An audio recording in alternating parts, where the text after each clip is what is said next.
हा व्हिडिओ बघितल्यानंतर आपल्या सुद्धा काळजाचा ठोका चुकल्याशिवाय राहणार नाही। काळ कधी कोणावर घाला घालेल याचा नेम नाही, याचा प्रत्यय येणारी ही घटना आहे। घटना मध्य प्रदेशच्या शाजापूरच्या आढाक पोलीस ठाण्यामधली आहे। यावेळी एका हवालदाराला बसलेल्या अवस्थेत हृदयविकाराचा झटका आला आणि क्षणार्धात तो कोसळला। दरम्यान या हवालदाराला रुग्णालयामध्ये दाखल सुद्धा करण्यात आलं। त्याची प्रकृती सध्या ठीक आहे अशी माहिती आहे। त्यामुळे काळ आला होता पण वेळ आली नव्हती असंच हे दृश्य बघून म्हणावं लागेल।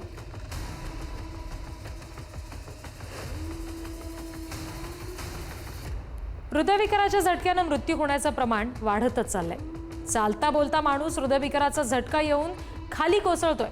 राजस्थानमधली ही दृश्य बघा।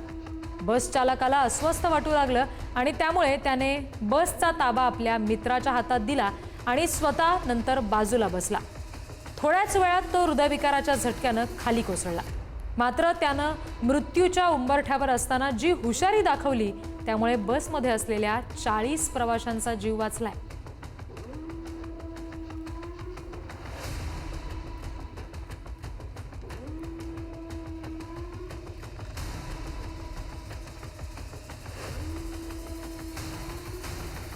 आजकाल माणूस घर बांधतो, कुलूप लावतो, कॅमेरे लावतो, पण तरी सुद्धा चोरांच्या नजरेतून सुटत नाही।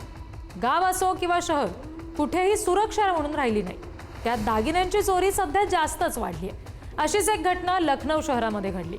लखनौ शहरात एका ज्वेलर्सच्या दुकानात ग्राहक म्हणून एक तरुण आला। त्या तरुणानं अत्यंत चपळाईनं 4 सोन्याचे झुमके चोरून पळ काढला। त्यामुळे परिसरातल्या नागरिकांमध्ये सुद्धा भीतीचं वातावरण आहे। व्यापारी सुद्धा घाबरलेत। या चोरट्यांच्या मुसक्या आवळा अशी मागणी स्थानिक नागरिकांसह व्यापारी सुद्धा करतायत।